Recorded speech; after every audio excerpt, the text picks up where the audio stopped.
Today's guest is Nina Parker, London-based chef, author, food writer, and also brand owner of Saucy. She's been an inspiration to my career for a long time. I've actually worked for her back in the day, and so it's a pleasure to have her today on the podcast. Nina, welcome to the podcast. Oh, thank you. That was the best run. That's a mouthful.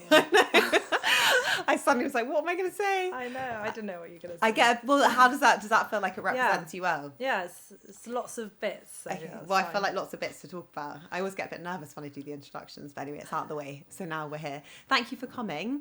I really appreciate it. Pleasure. It's so nice. No, this is such a nice different thing to do in my day. Do you do podcasts and stuff a lot or not really? I think I've one other like at the beginning of this year. I think I listened to one on, was it Hungry? Yeah, that's the only one. Okay, Yeah. that was good. It was great intel for me because there's another Nina Parker and I did a bit of research. Oh yeah, there is. Yeah, in America. She's not the same. Different vibe. I was like, hi. I thought, oh my God, this is the wrong woman. So I'm delighted that I found one. She's always been around. Yeah, but it's nice for you to do something a bit different, I think. And especially like have a moment to discuss everything that you've done in your life. I guess we'll start off from the beginning as well, and we'll move on to Saucy and everything. Okay. But food, I think we should start with how your kind of love came about for food and your like when you were young and your childhood and all that jazz. Right from the beginning. Yeah, right from the beginning. Well, I just always remember making, kind of baking a lot with my grandmother, with my mum. And my Polish, so I'm half Polish, and my Polish grandmother would always get me to try exotic things. Like, you know, when we were in France on our holiday, we'd always be having like oysters that were like cooked in champagne or like creme brulee and kind of rich food because she loved the rich side of life.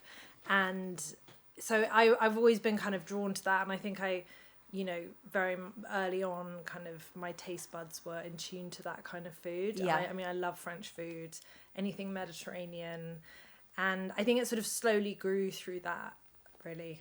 So yeah, I don't know, when I was like 6 or 7. So really young. And do you find that a lot of your memories from when you were younger kind of revolve around food? For me, they definitely do.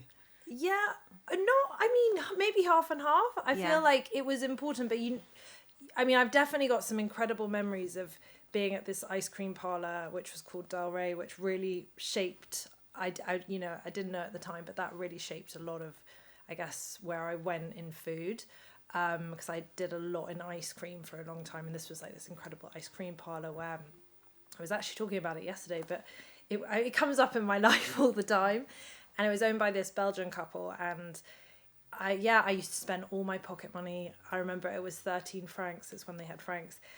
When I was little, and they'd have like a gaufre d'homme blanche which is like a waffle, a very light, airy, fluffy waffle, which I found very hard to recreate since, with like vanilla ice cream, hot dark chocolate sauce. You get a little pot on the side with like toasted almond flakes, and it was so simple, with whipped cream as well. I don't know if I said that.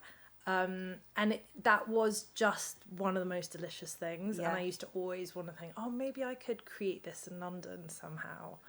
So and they did like peach melba, coupe d'homme blanche as well, like lots of banana split. Yeah, delicious. And I just loved that so much. Elevated things. Yeah, but done very like classically, but with, nice quality ingredients because they were Belgian, they really cared about chocolate. Yeah. So I've always thought, oh, maybe I could do something like that. But I think that idea kind of slowly formed a bit after I worked in restaurants. I was sort of thinking, oh, how could I do that? And so you've always had a good appreciation of food. definitely as well. like puddings, especially. Right, I've always been like really drawn to them. And do you still love eating them now? Yeah, I do too many cakes. Yeah, I Way know. too Your many Instagram cakes. is full of cakes. It's great. Because cakes seem to be doing well at the moment, so I'm just literally giving cakes to everybody. I'm very sad. Sorry, I don't have a cake actually today. I'm trying to like. You bought loads. I would have 100% have brought you some if I'd made it. But yeah, I have to just give it away because I shouldn't be eating that many cakes. Yeah, well, it was also everyone loves you if you turn up with a cake. So it's great. Awesome sauce, can I just say? Oh, so being young as well, how did you learn to cook? Was that just from interest, or were you taught by anyone? I would say my family's like amateur cooks as best. Like my mum is very creative. She's an artist. She's a sculptor. Wow. And my sister's very creative too. But it wasn't in food. It was definitely for my grandmother. She'd like get me trying things. But she loved restaurants more than maybe cooking. Okay. And And then, yeah, it was just when I left uni, I went to work in this restaurant called Lanima in Liverpool Street. And I loved, I just kind of randomly found who the boss was, this guy called Francesco Mazzei, who was Calabrian. And I went for a meeting with him and he said, oh, you can do a stage and we'll teach you everything. I mean, I didn't... A stage is like a beginning period. Yeah, like a stage. Like work experience. Yeah. And I didn't really know anything. I mean, very basic. I could cook myself pasta.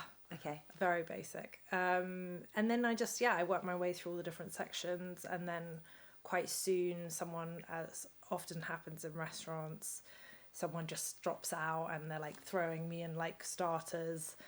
And I just loved that kind of, I was just learning on the job. Really. So actually you were kind of lucky because most people, they leave university and they have no idea what they want to do. There's so much pressure to make money straight away. And I think especially now that younger generation are really struggling with that. And there's such a need to find the perfect thing. But actually that's definitely not the case. But you were lucky to fall into something that really suited you. I know. Oh, you know what? I know it looks that way. But when I was at school and a bit at uni, my sister was really like on at me to do work experience. So I actually had done work experience in like a law firm, a PR, an event. I worked at Glamour magazine. Yeah. So I'd done quite a lot of like work experience You up had a until that flavour point. of things. So I mean, I felt like I'd done everything under the sun before I like left uni. Yeah. And then I don't know. I basically, there was this place on my year abroad. So I studied French and Spanish at uni. And there was this place in Madrid called Viva la Vida, and it was this incredible, like a bit like an ottolenghi, but all veggie.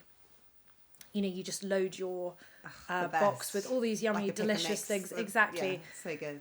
We used to like all spend so much on this place, and I just loved that whole concept. And I was already like, it was places like that I thought, oh, maybe I could bring that back to London. So I sort of had the ice cream idea in my head, and then it sort of naturally went into like, oh, maybe I'll work in food. That's kind of creative. You know, all the colours, plating up things.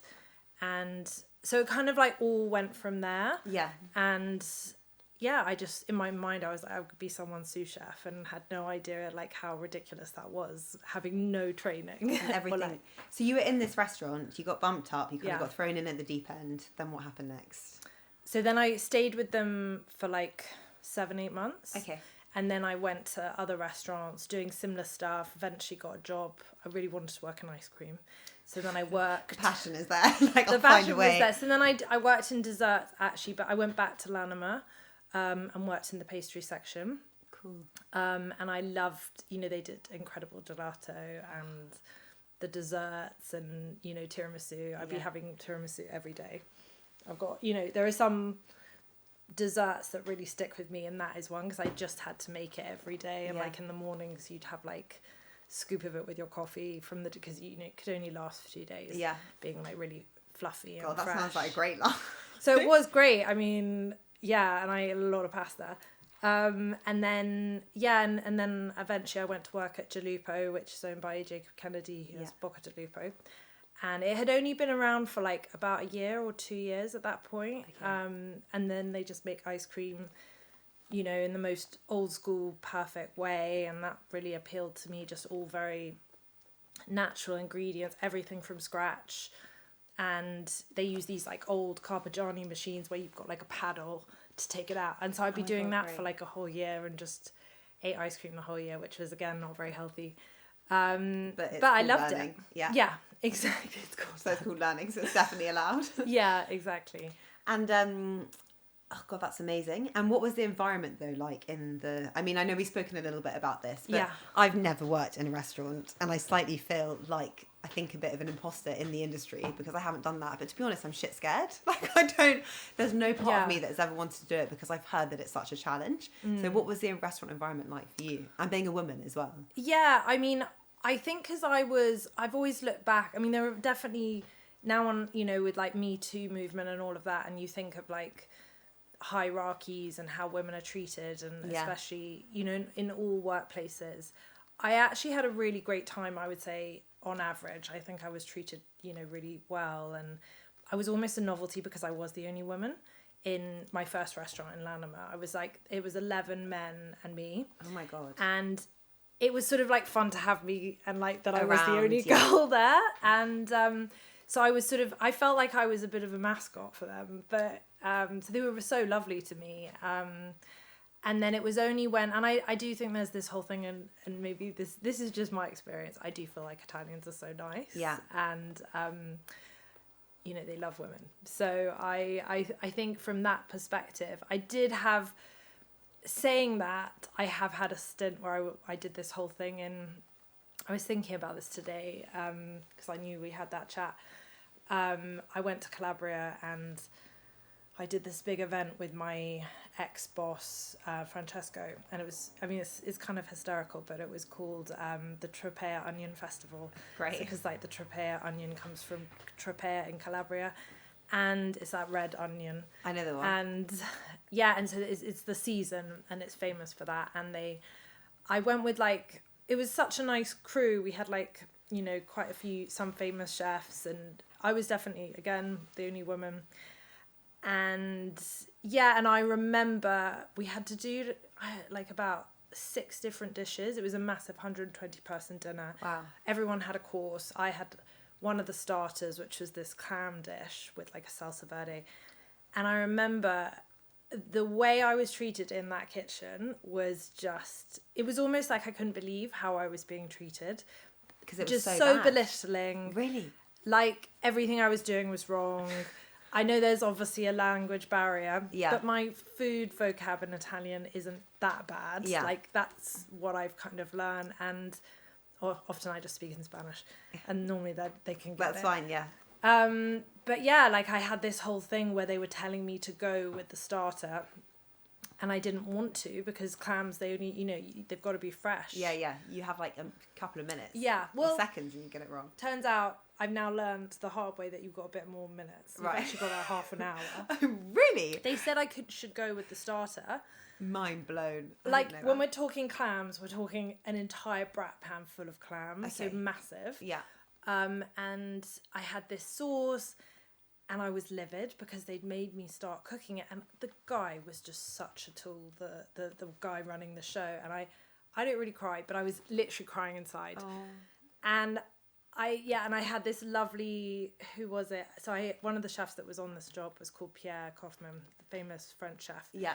From like, I think he's from middle of France, and he was so lovely about it because I was literally tearing my hair out, being like, they're destroyed, this is my dish. And Oh, no. and actually I think Francesco really helped out, and he backed me up as well, but I felt like it was such a battle.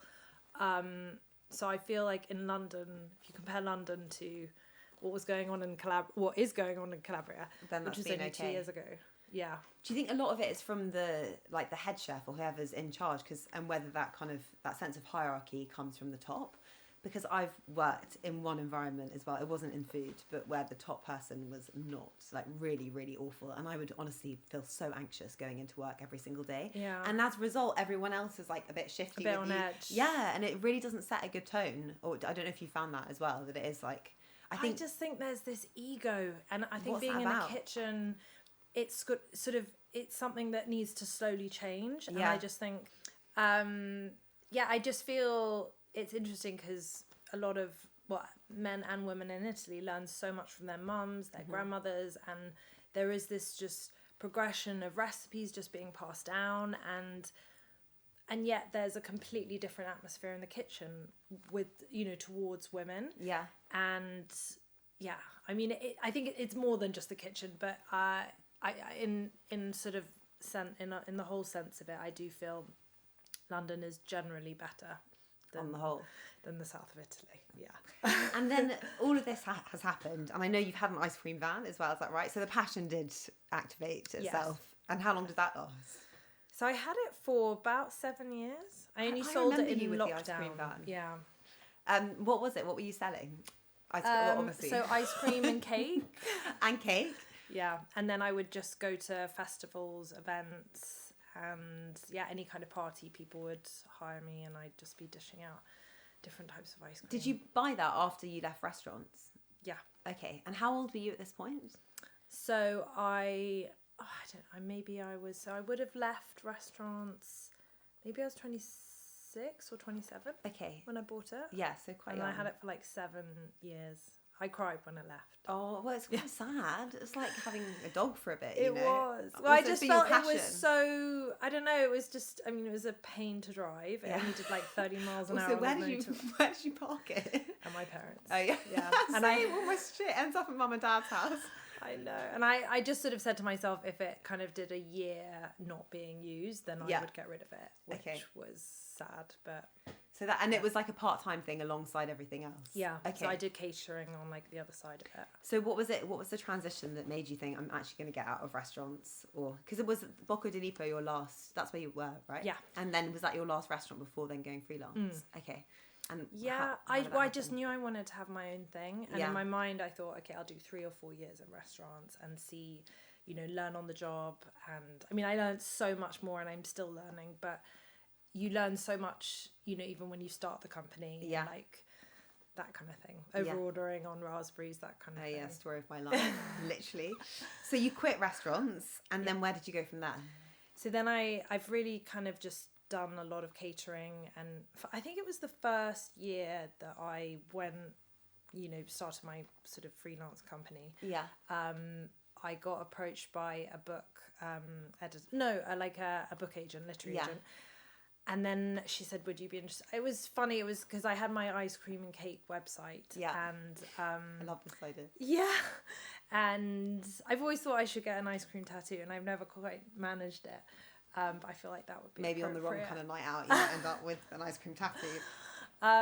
Yeah, and then she said, would you be interested in doing a cookbook? And so I kind of came up with this concept of, because I'd spent a lot of time in the south of France, and and that was the idea for my first book, which was Nina Saint-Tropez, and because you helped me on Saucy, didn't you? Yeah, on Saucy. Yeah. Which feels like ages ago then. I was young, I think. Because I remember you coming 2020, up. I released it. Yeah. Because you must have released your first book when you were like 28? 27. 27, which is a year younger than I am now. That's amazing. But I remember first going onto Instagram, and you were kind of in the like Lucy Williams generation. There were like you, and then you did these things, and I was obsessed with Made in Chelsea and with Millie McIntosh, and then suddenly you needed help. I was like, fuck, I get to help this girl. But it was like for you, it must have been a weird transition from going to just being a restaurant to suddenly this whole kind of online culture, which really, when did you feel like that kind of kicked in? I think it was my second book, actually. Okay. I think I managed to do the whole of the first book with none of that, which was great. And I mean, maybe it had just started, I don't know, but I just had ignored it. And then, it was with my Capri book, all set in like the Amalfi Coast. And then I was saying to you that I went to this agency or whatever, WME, and one of the agents just said, look, how many followers? I don't care about who you've worked for, or that you already have a book. That you have a book or anything about your cooking. How many followers do you have? And I resented that so much at the time, but I mean, you worked bloody hard for like 9 years. Yeah. Yeah. But you know what? She was right. Obviously, it has gone somewhere. Yeah. But at the time, I just thought, well, no one can tell if I can cook from a photo. Yeah.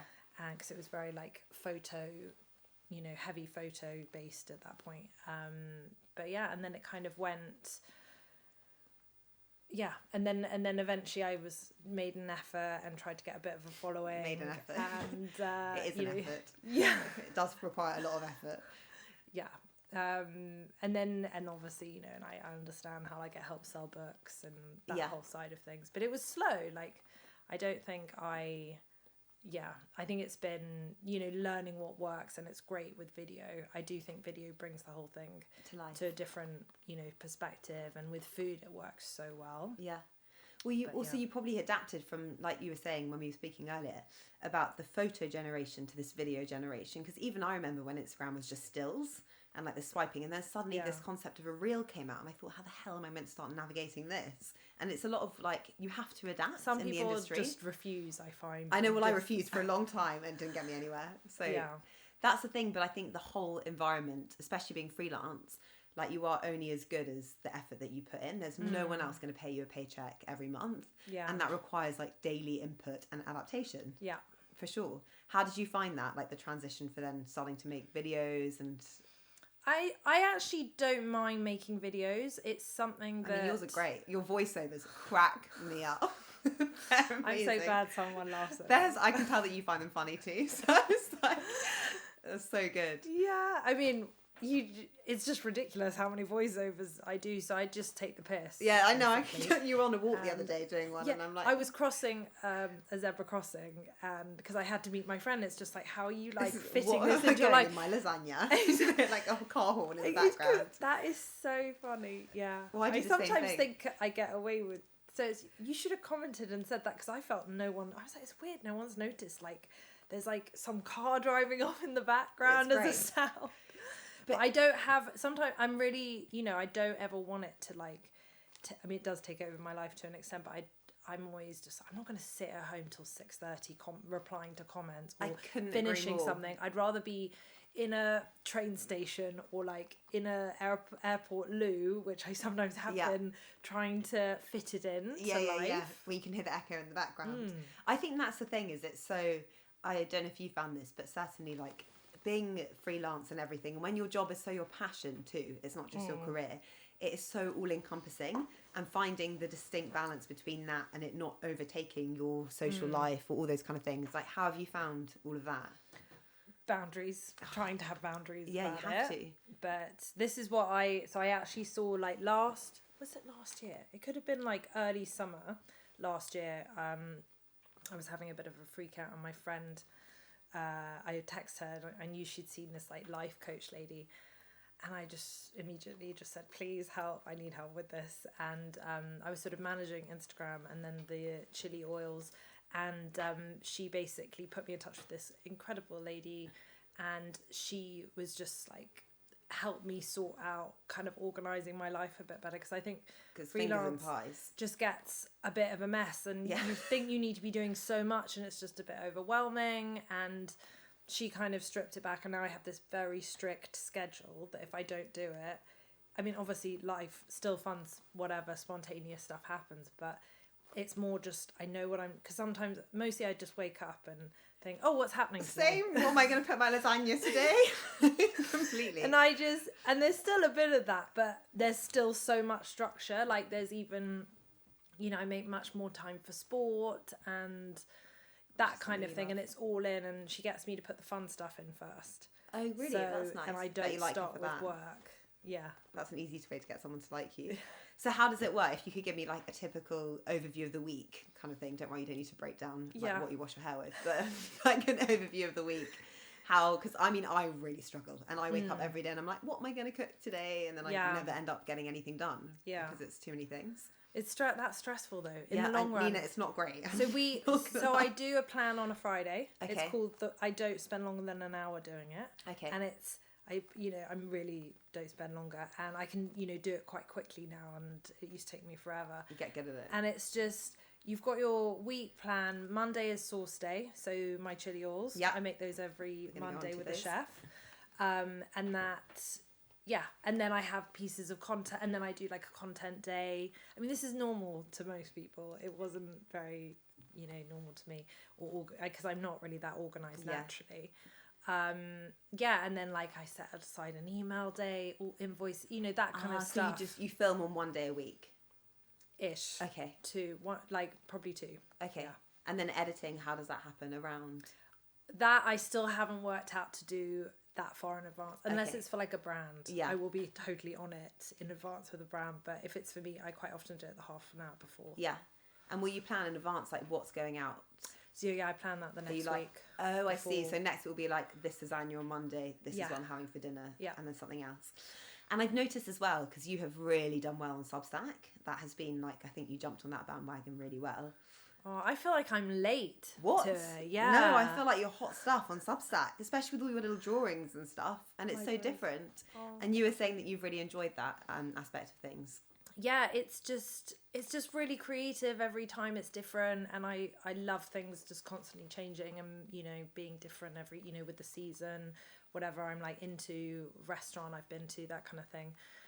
And I think Instagram sometimes quite a lot of the time you're just in this algorithm of what's going to do well, whereas there is that a bit in Substack. You obviously want to put out something good, but it's more about creativity and being an individual. And I think you can be more authentic and kind of just do stuff you're into, which is nice. Without having to trust. And how do you decide what goes on? Because sometimes I've noticed on your Instagram, you'll do like, this is a little preview. But for someone listening to this who thinks, okay, what am I going to get from paying for Nina's Substack? How do you decide kind of what goes on there versus what you give access to? I think I've only been on it since... When did I join? I think I joined in June this year. So you've done quite well already. You've got over 4,000 subscribers. Oh, well, I looked yesterday. I was like, wow. No, you know what? I'm sort of still gauging it. I think, and I love this part of it. Like wherever I've gone, like I spent a lot of time in Marseille this last year, and I did like a Marseille guide, and I get so much from doing that type of stuff. Like I love going to new places and trying, this new bakery or, meeting the people that make those, places. And so, and actually Substack audience responded really well to that. And so then I do like an inspired recipe or like an inspired dinner party of like how you could bring that whole feel home and not have to go anywhere, and just, using like accessible ingredients, like the music, the way you decorate your table. So that's kind of what I'm doing at the moment, a bit more for paid people. So sort of like a 90-minute dinner party, which is all the stuff that happens around the dish kind of thing. Definitely. And also just trying to make it as still ticking the boxes of it being quick, easy, 90 minutes. And I time it. I'm like, okay, go a bit slower. This is cool. Don't chop it as fast, and so it will kind of take 90 minutes. And I feel like that's kind of easy, accessible for people.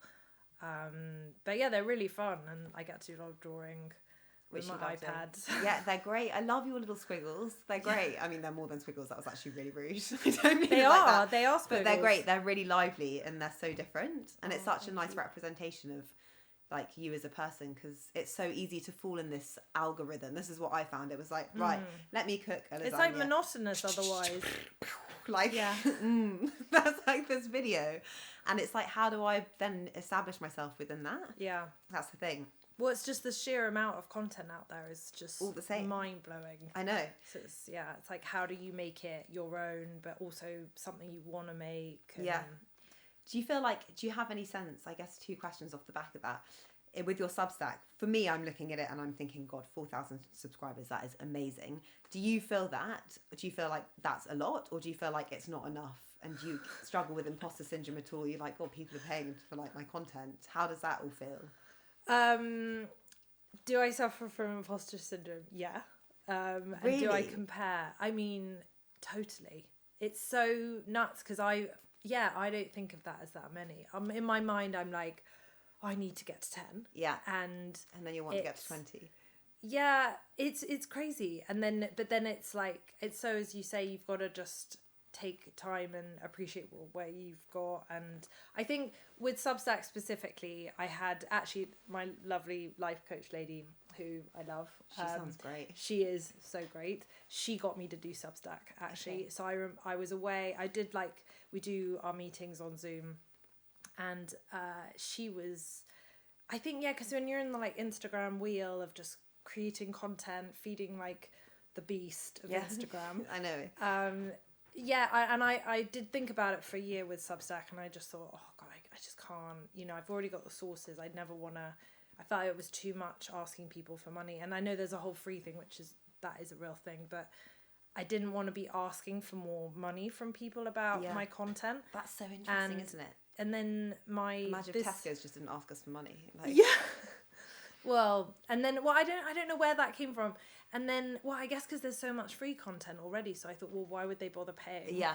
And then this lady, she's called Sally, life coach lady, she said, yeah, but why do you just give it a go? I would pay for that. And so it's not expensive. It's not expensive. It's like £5 a month. Exactly. Yeah. But I don't know, maybe it's the way I think about a subscription, it freaks me out, I know what you mean. Yeah. I don't know why, maybe because the subscriptions are just everywhere. But she just said, why do you give it a moment? It doesn't, also, it'll take the pressure off Instagram for you, and maybe it'll mean that you won't put so much on that. Yeah, and it's been the best thing ever. Well, I think as well, there's a really good part of when something feels a bit like you're saying, God, why would anyone pay, and that kind of thing. I think it's bad mindset. I did not have a good mindset about that. I think it keeps you humble and it keeps you driven at the same time, because. But I didn't do it for a year. Yeah. Because of that mindset. Really, that held you back. Well, I started one the other day and I charged people, like £2 a month. And then I woke up. Amazing. I know. But then I was like, God, shit, Mum, Dad, someone's paying. I was like, right. I literally, my mum was like, can you help me with this? I was like, no, I've got to write some recipes for this poor person now. But I think it holds you accountable in a funny sort of way. And it's good to not But take you can them for granted. repurpose. That's the thing. Yeah, you can. You really can use what you were going to put on Substack on Instagram and just take a few. It's not more work, and I think that's another thing I was just thinking. I was like, oh God, it's going to be more work. Sally's obviously really helped teach you all these things. She's the best. Yeah. Everyone needs a Sally. We love Sally. Onto that note, more S's. Can you tell me more about Saucy, why it started, when it started? Yes, so I started... These are banging, by the way. Thank you. So I started Saucy. So I started with the cookbook, which was my third cookbook, called Saucy. Yeah. And so it was all about like sauces and like how I remember you making full chili recipes, oil. which is what you help. So it was all really about how you make how a sauce makes a meal. Yeah. And then there was a chili oil recipe in this that I used to kind of make for clients for about... For me, I had that a lot. You had it? Yeah, it's so good. I remember you frying away. Yeah. What's going on in here? And I'd made it for like sort of 8 years or something, a long time. And then I adapted it to be a bit more Asian. It was kind of a bit more Italian because it started off like being inspired by Italy. And then it became this chili sambal, which is like spicy. You've got the peanut salsa, again, quite spicy. They've got real Asian sort of Japanese feel. And then this is the smoked cashew, because after cooking for people for however long, I know that not everyone likes spice. Yes. And you want like differences. Everyone's got such a different spice tolerance. And so they were started 3 years ago in September. And how's it go? How has like the ride been from the excitement of launching the brand to perhaps the first disaster? It's probably been the hardest thing I've ever done. Oh, I bet. Oh my God, I absolutely bet. Because you like, must, at the give me a book. It's so easy. Yeah, well, then not much can go wrong. There is so many processes in getting the stuff in this jar that can go wrong, especially something with fresh ingredients. Yeah. So what has happened? I know you've had I listened earlier. You had a bit of a shocker. I think, just everything from, I just thought, how hard could it be? I've done a book. Like, it's going to be the same thing in my mind. Exactly. Great. Like, someone will buy it. Cool, I've got I can just sell it through Instagram, not big deal. Yeah. How wrong could I have been? But then that's typical me. I just tend to just go for things and not give it too much thought. Otherwise, I guess I would freak myself out. Yeah. Which is good in one way, but then it just means I come into all the like hurdles later on. And it's been just I originally made it to give to a manufacturer, and I was looking for manufacturers in this country for about 2 years. Couldn't find anyone to make it because 2 of them have nuts in, and our country is pretty much nut free. Okay, that's interesting. Just in case you're thinking of doing anything. Don't worry, I'm not going anywhere. And so that was a massive hurdle. Also, I wanted them to be in glass. That was another. It was all these combinations: glass jar with nuts, or you could have the plastic, which I didn't want to do. I just thought, if I'm going to be making something on a scale, I don't want to be bringing more plastic in the world. Yeah. I want it to be easy to recycle. And then things that have gone wrong. I mean, manufacturers was a major thing. Yeah. And then I just, you'd be sending it to people and the jars wouldn't be fastened, oils going everywhere. Oh God. And then you lose batches, hundreds of pounds, thousands of pounds of money. It's just, and you're getting lost in the post. Oh God. So that's sort of one side of it. Then I started a kitchen. I built a kitchen at my parents have a barn. So after looking for manufacturers, I took it right back home. Yeah, nice. And yeah, I said, could I convert the barn into a kitchen? Story of my life. Like, can you fund my next project? Yeah. So I said, look, we could very easily use this half of the barn into a kitchen. Yeah, it's wasted space, to be honest. And they very kindly said that I could do that. So in the last 5 months, I've done that. and I've created this sort of thing with, I've got a big brat pan, So which I make it. your big silver thing is at home at your mum and dad's. Oh, I thought Yeah. you were renting a spot at like Mission Kitchen. No. Oh, That wow. was way too expensive. I did look into that. I don't know how anyone makes money there. No, It's a joke. I know. I have It's a circle bit. nice. Yeah, but yeah. That's the thing. I did. I looked into all the like dark kitchens, and I don't know how anyone is kind of doing it. So then I created this kitchen. We have like a extraction fan that is the size of a spaceship, which arrived in the summer, and literally everybody. So my brother was there, my parents, a builder was there. Everyone was like, "This is too big." I mean, it was enormous. Yeah. This extraction, and here am I like flying the seam in my pants, just thinking, I'm pretty sure I did the measurements, right? And they're like, they said it needed to be this size for this brat pan.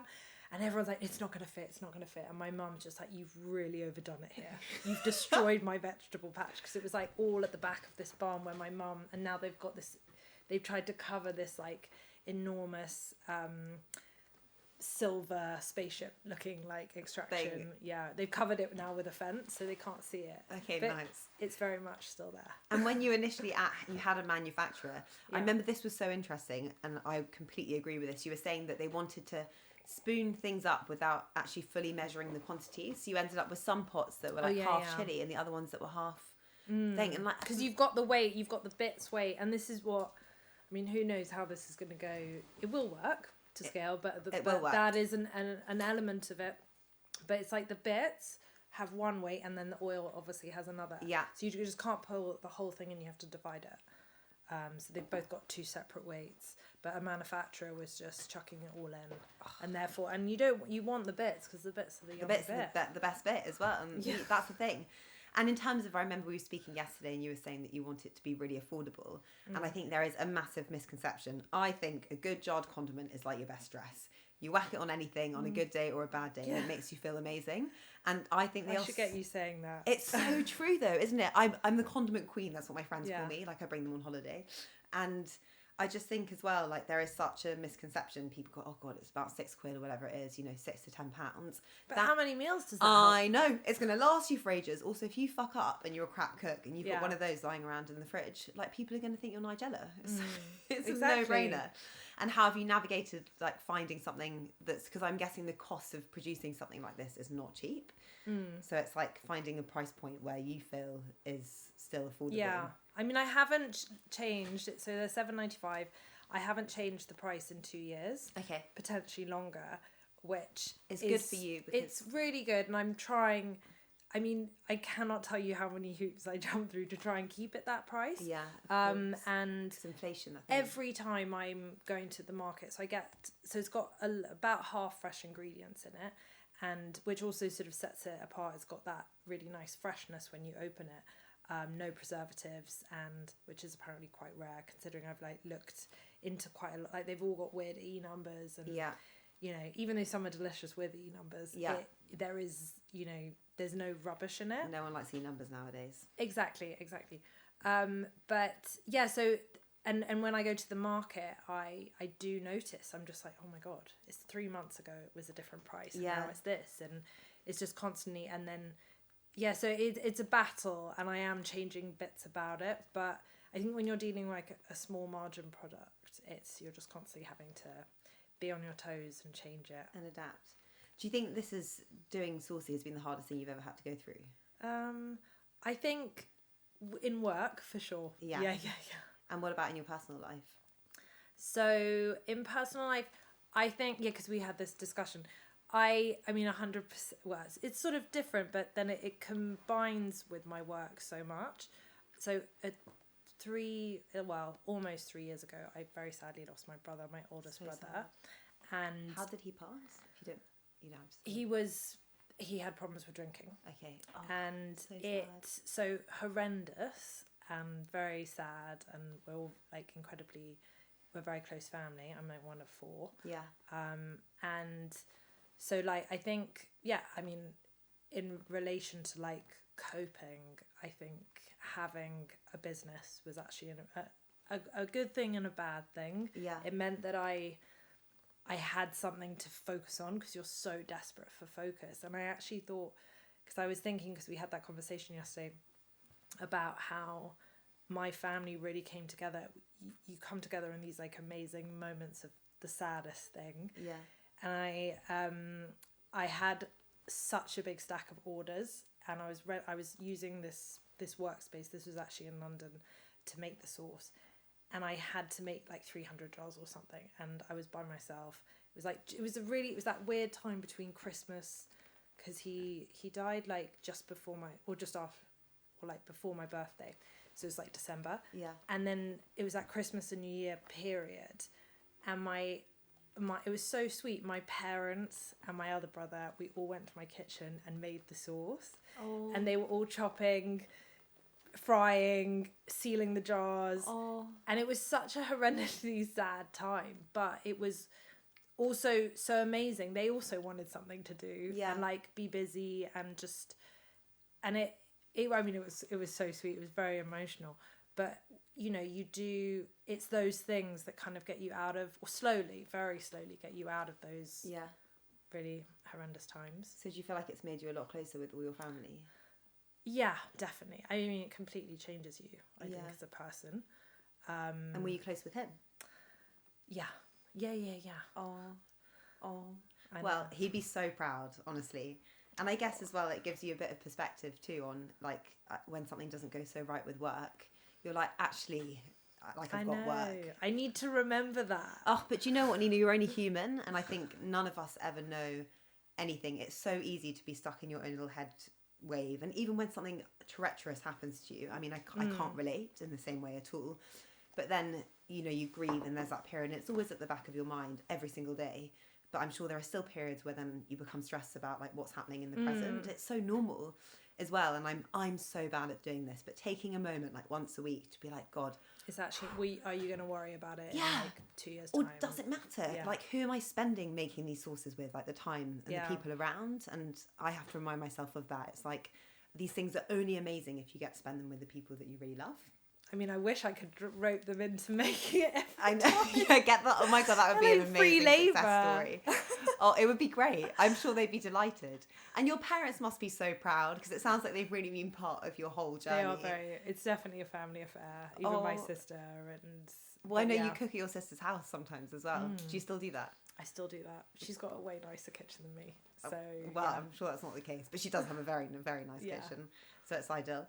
So out of like everything that you've done, is there something that's like your favourite, or at the moment, what's your kind of favourite thing that's what that I'm sort of doing at the moment? Yeah, I think it is Substack. You know, I think I genuinely look forward to doing that so much, and I think in a world where there's, as you say, you have to wear so many hats, like whether you're editing, writing up recipes, creating, I think Substack is just, you can be a bit more free, which I think if you're a creative person, that's the best. Well, I've always admired you, because even when I first met you, you had so many fingers in pies, and I felt like I was seeing you here and then this and then in person. It's like, what's going on?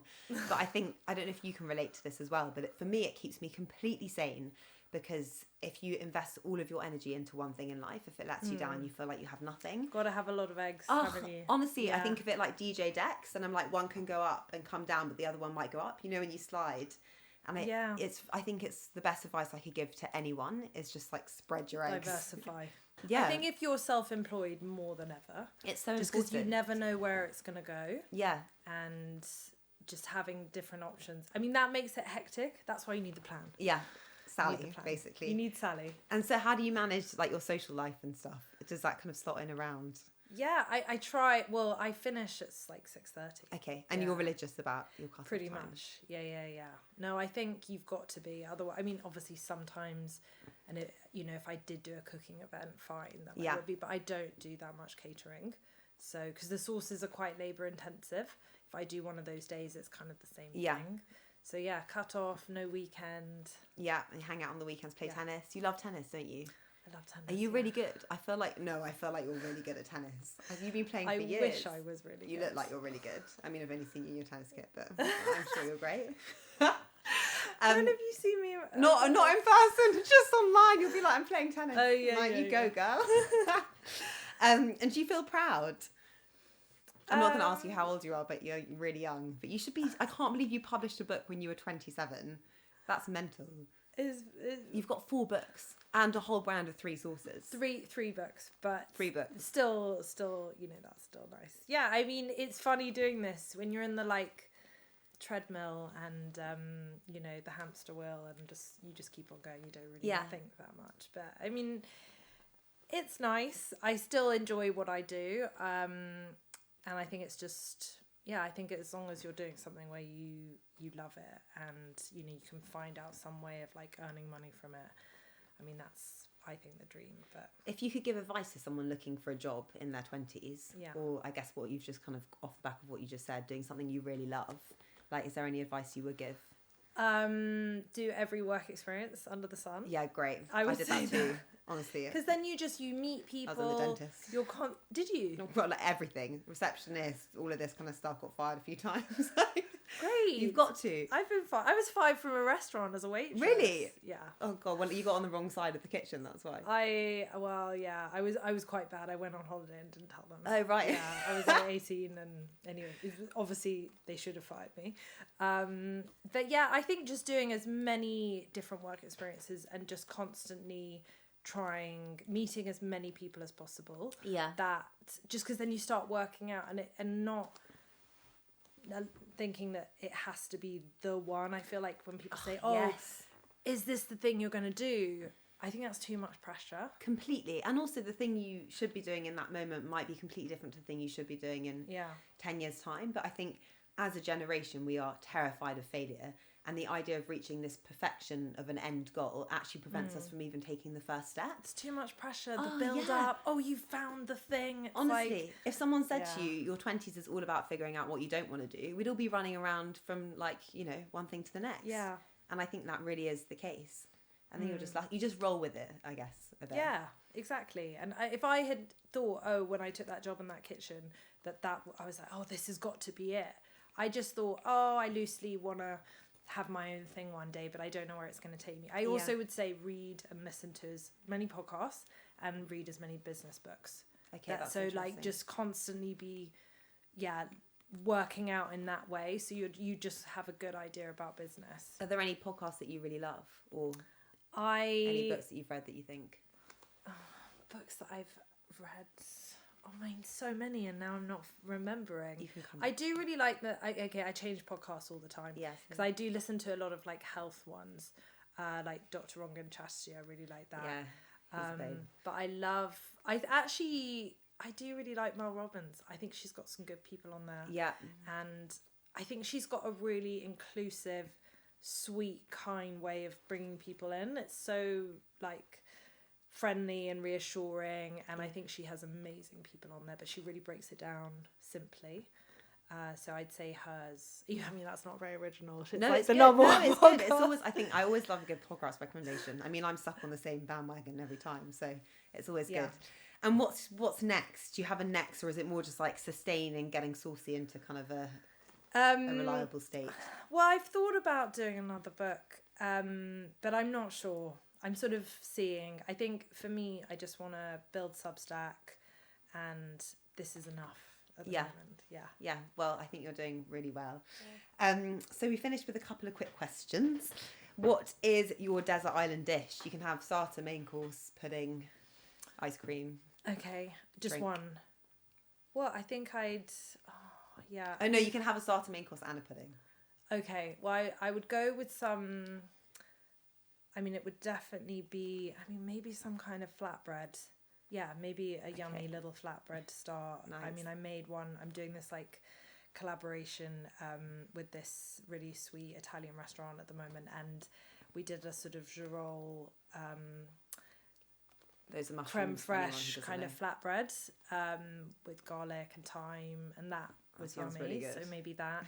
That I think I'd go Italian, and then. I mean, if it's really comforting, if I was on a desert island, not dish, I would want pasta. Yeah. Yeah, and I'm really basic with Parmesan pasta. and olive oil. I just like a tomato pasta. Yeah. Good tomato sauce is banging. Yeah. Honestly, in season tomatoes. Couldn't agree more. Yeah. And for pudding? Well, obviously, I talked about the waffle earlier. Oh, I feel like we've got to have the waffle. Okay, maybe with some tiramisu on the side. So that with the vanilla, whipped cream, hot dark chocolate sauce, toasted almond flakes. Does this place still exist? I wish it did. It doesn't. No, it closed down. It shut when I was like 13 or something. Yeah, that's ages. So sad. Well, if you ever find anything as good, let me know. Yeah. And a drink. Would you have anything to drink? You don't have to. A Negroni. Yeah, maybe? same. They are so good, delicious. Or maybe if I'm on a desert island, a pina colada. Okay, yeah, just to go in with the vibe. Yeah, I'm liking it. Fresh, coconut. And when you were younger, what did you want to be when you grew up? So a combination of things. I definitely wanted to have a pet shop, have a zoo, and maybe have a farm. Right. Nice. Animal focus. Do you have any animals now? No. Right. I mean, we have our family dog, which feels like mine as well. Oh, what dog do you have? Fox red Labrador called Marina. Great. Yeah. I love them. Quite a bog standard name for a dog, Marina. Mine's called Doogie, which is a bit controversial. And do you have a favourite quote or saying?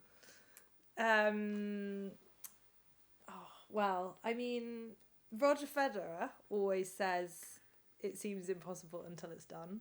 True. Yeah. Love which that. He would obviously say that. Yeah, but that's true. not, I think that could be originally Nelson Mandela's. Okay. He's stolen. But we're going with him. But I heard it's quite on brand. Roger. Yeah. And what advice would you give yourself 10 years ago? What would I give myself? Wow. It's a tricky, I think I'd probably just say, don't worry so much. Yeah. And I mean, I'd probably say do a gratitude list. I think that's really helpful. You should do that. Do you do that ever? I do it now. I could do it for you. It'd be really long if you ever want a hand. And I think that's such a good practice to get into. Yes. And when you're younger, there's so many distractions, and I feel like that's quite a good. You feel quite good after doing it. Completely. It always changes your mood. Completely. I thought I'd have full houses in the Maldives at this point. So, I think it's very important to remember what you have done as well. And what's your proudest achievement? Probably my book deal, I would say. The latest one? The one... So I actually self-published this one. That's so cool. I would say, so the one I originally got with the Saint-Tropez and the Capri, it was a 2-book deal. And that, I remember that evening so clearly when I got the call from my agent, and I was at my friend's house, and we drank a lot of champagne that night. Oh, that must have been such an exciting feeling. It was. I literally felt like I'd won the lottery. It was the best feeling And ever. You can still buy them all now, obviously. I'll put the link below. And what's the biggest thing you've learned in life? These are some big questions. I know, sorry. I steal them from other people. Ask ChatGPT. Biggest thing I've learned, I would say... It's hard not to go too deep with that. You can go deep. I would say you come out the other side of grief eventually. That would be something I've learned, and I didn't think... It's hard when you're in it to think that you will. Yeah. And it's like... So I would say... I'm going deep, and I would say that. If you were... This is a random question, but I listened to this the other day somewhere. If you were offering advice for someone wanting to support someone through grief, who was like a friend... Is there anything that you would say? I would say, if you want to support someone. Yeah, support someone. I would say, I've actually thought of another good quote. This is what someone told me. That you can't outsmart grief. Okay. And that's something someone told that to me because I was very much trying to get the better of it and try to move on, and I'm okay now. It's been a year. It's been 2 years. And I think in our culture, specifically Western culture, I don't think we're just not taught how to deal with it, or what a process, and everyone's process is so different. Yeah. So I think if you're trying to help someone go through that, it's well, firstly, read some books on it and understand it, because I think people just don't have the understanding, and it's not their fault. I mean, good for them that they don't have the understanding. Yeah. I'm like... It's a good thing. Yeah. But I think my friend, one of my best mates, Rocky, she bought all these books, and it was so sweet. Oh. And she sent me all these books, and then she did all the reading as well, because she had no idea how to like help me through it. And I just thought it was such an incredible gesture, but also just, yeah, to have that understanding. Yeah, and just wanting to help, I guess, as well. I listened to this woman, and she said that rather than asking, can I do this for you, just turn up with a batch of brownies, because it's like those small gestures. And just listen. And just be there, and knowing that you're not going to be able to fix it. Yeah. I think that's good advice. And do you have a role model? You might not. I feel like I've got lots of role models. I mean, definitely like everyone in my family would be, just from like, you know, my parents, I would say just they've got through a lot of tough stuff. Yeah. And I think seeing that, and that they're just still up for like living life and like loving it and being still really positive, and that is, you know, one of the best kind of role models. I mean, yeah, I feel like I Federer. Yeah. Obviously. Yeah. Obs. There's the tennis girl coming out. Yeah. So then he's next. Yeah. Mum and Dad and then Federer. Great. Well, lucky them. They're on the same wavelength. They must be great. I mean, yeah. Oh, well, thank you so much for coming. That's everything. And I'll put thank all of your you. details. The recipe for Nina will be in the caption. Thanks so much for having me. No, thanks for coming. I hope you've had a moment to reflect on everything that you've done. Honestly, you've done so much. Seriously, you should be so proud. And I'll put the link below so everyone can buy Saucy and the books and everything. You. Well, pleasure. It's been such a nice thing to do.